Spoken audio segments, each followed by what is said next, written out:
You're in the market for a new phone but don't want to break the bank? You have a lot of really good choices out right now, and T-Mobile is here to offer you another one. The question is the Revvl 2 Plus any good? I'm CE Tech Dude, and this is the T-Mobile Revvl 2 Plus review.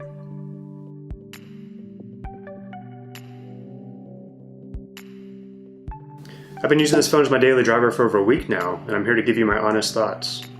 The Revvl 2 Plus is the successor to last year's T-Mobile exclusive Revvl Plus phones, and this phone is manufactured by Alcatel and is almost a carbon copy of the Alcatel 7, but you get an additional gigabyte of RAM in this phone.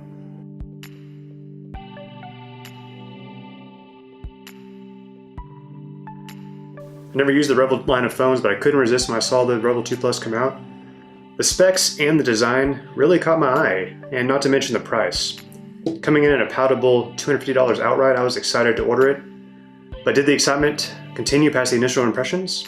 I will let you know, but first, let's go over the design of this phone.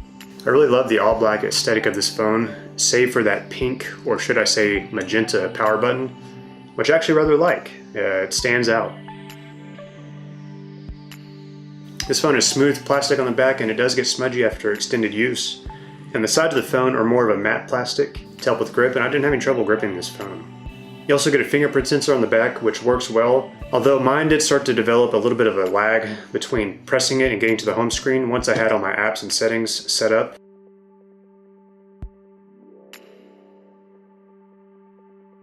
This phone also has face unlock, which works well, and it will trigger when you get to the lock screen. It's plenty fast, but it does not work in the dark. And you do also have to press the power button to get to the lock screen, as this phone does not have lift awake.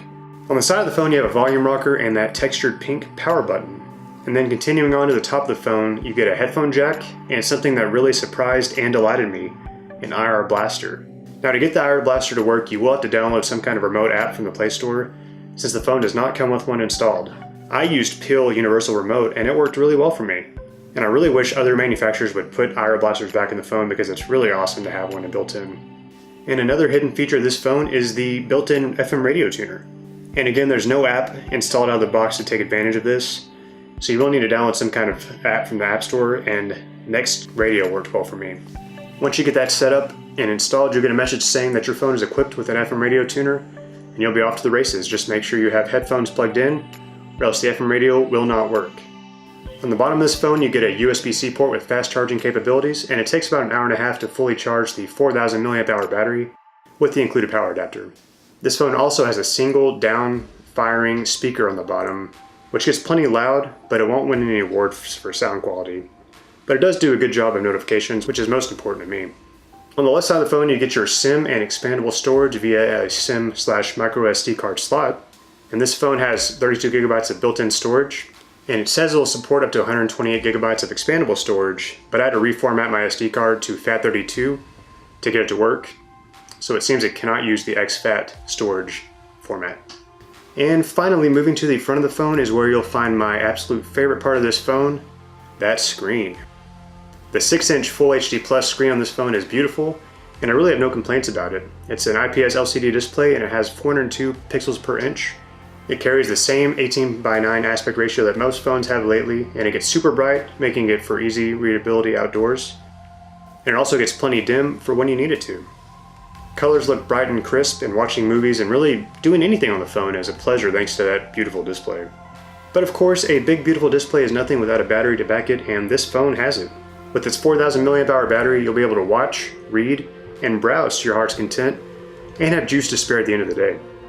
On heavy use days for me, I'd still have plenty of battery left at the end of the day, and I was getting about 5 hours of screen on time or more. And I was normally able to make it a day and a half on a single charge with heavy use, which is awesome.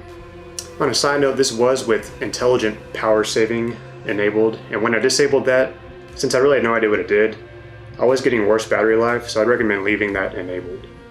The earpiece on this phone is also great. Caller sounded loud and clear, and they said I sounded the same way on their end. This was, of course, in a quiet environment.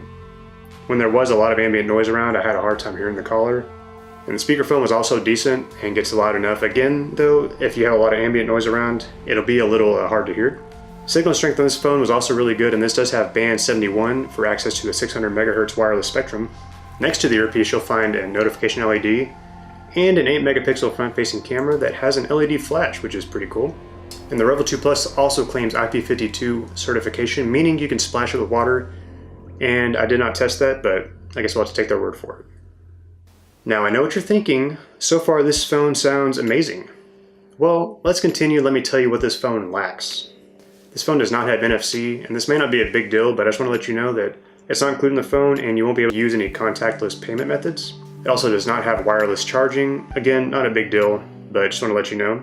There's no 802.11ac for Wi-Fi, so you're stuck using older BGN Wi-Fi networks. And while we're talking about Wi-Fi, one issue I had was when turning off Wi-Fi on this phone, sometimes it would not connect back to LTE for whatever reason until I turned on airplane mode and then turned it back off again and everything came back up fine. Not happening all the time, but it was super annoying when it did happen. This phone also does not have Bluetooth 5 and is using the older Bluetooth 4.2 standard. Again, not a big deal, just want to let you know. Okay, so hardware review is done. Are you ready for the software? Let's get started. Out of the box, this phone comes with Android 8.1 and it's almost a stock version of it. Even the launcher has the Google Now feed on the leftmost home screen. Pretty awesome. Also, this phone has no bloatware apps installed unless you count the T-Mobile apps that come installed on the phone, which I don't. It also has some pretty useful additions such as double press the power button to launch the camera and the ability to change the color of the dock and rearrange the dock buttons. Sadly, there's not a way to do system-wide theming on this phone, but no big deal. This phone also does have some pretty aggressive power management, which led me to some frustrations, so let me tell you about that real quick.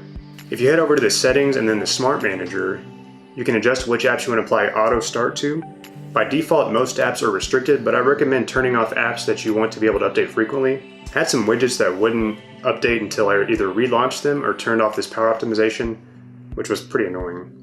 Now let's talk about performance of this phone. This phone has 3 gigs of RAM and a 2.4 GHz octa-core MediaTek processor. I wasn't really sure what to expect from a MediaTek processor, but I do have a few minor complaints about it. If you're doing normal day-to-day tasks with this phone, you probably won't notice any issues with it except maybe the occasional lag when you're switching apps. But when you open large apps or start to multitask, things start to slow down. Take for example using Google Maps for navigating and then trying to use another app while that's minimized. Things lag pretty badly. Now this may just be a demand of Google Maps, but it was pretty evident and pretty annoying. And if you're a Snapchatter, you will be disappointed as this app is borderline unusable. I also did benchmark this phone using Antutu benchmark, and here are the results if you care. If not, that's okay.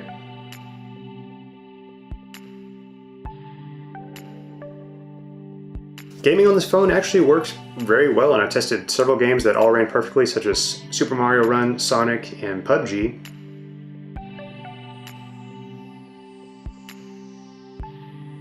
PUBG ran great at medium settings, and it looks really great on this beautiful 6-inch Full HD Plus screen. Okay, moving on, the last thing I want to go over is the camera. The camera is another pretty weak point of this device. Its primary 12 megapixel camera is pretty decent in good lighting, but pretty bad in low light.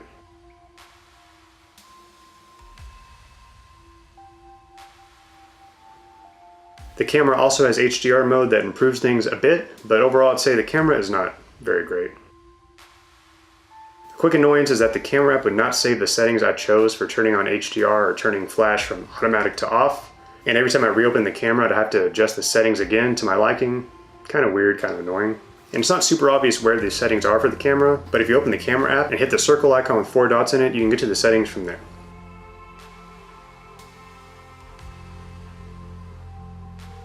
The portrait mode on this phone works well when you have good lighting, and it uses a 2 megapixel secondary camera to help with the background blur or bokeh. And I think the pictures I took with the portrait mode turned out pretty well. The camera app also has a few other different modes you can choose from, and some of them are actually pretty cool, and I actually liked them a lot.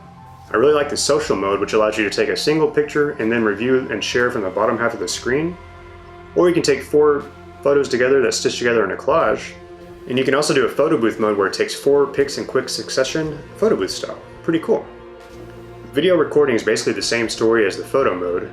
This phone does not have optical image stabilization and instead uses EIS. And it can also only record 1080p at 30 frames a second. Take a look at this video sample from the rear camera and judge for yourself about the video quality. Hey guys, this is just a quick video and audio test on the Revvl 2 Plus. This is not stabilized in any way besides the actual onboard stabilization. What do you think? Let me know in the comments. Thanks. And here's the front-facing camera video performance for you to look at. And this is the test of the front-facing camera on the Revvl 2 Plus. Again, this is not using any kind of stabilization besides what's on the phone. So what do you think of the video quality, audio quality? Let me know in the comments. Thanks. Now, the subject of the front-facing camera, I think it does a pretty good job actually. And it includes an LED flash in case you need a selfie in low light. So I think that about covers everything about this phone. I really wanted to get well acquainted with it so I could give you my accurate and honest opinion. And overall, I'd rate this phone as pretty good. I think the price needs to come down about $50 to really make it a great value. But for what you're getting, I think you'll be happy if you go in with pretty low expectations. And so to quickly recap before I end this video, you're getting a big, beautiful screen, great battery life, great call quality, great signal quality, and stock Android software with just some minor useful additions. But you're also lacking a good camera, NFC, and I'm also not sure how software updates will be for this phone, and it could be stuck for Oreo for a while. And so another option to this phone is maybe buying perhaps an older generation flagship phone, such as the Galaxy S8. I think I saw those recently for about $300, which is just a little bit more than this phone. But if you want a brand new phone and you want to finance it for cheap through T-Mobile, then this is the phone for you. Okay guys, I hope you enjoyed this review. Hopefully it wasn't too long, but hopefully it was helpful to you. Let me know what you think about the T-Mobile Revvl 2 Plus in the comments below. And also make sure you like and subscribe this video for more great content. Appreciate you watching this video, guys. Hope you have a great day. You just got CE Teched. Take it easy, and see you next time.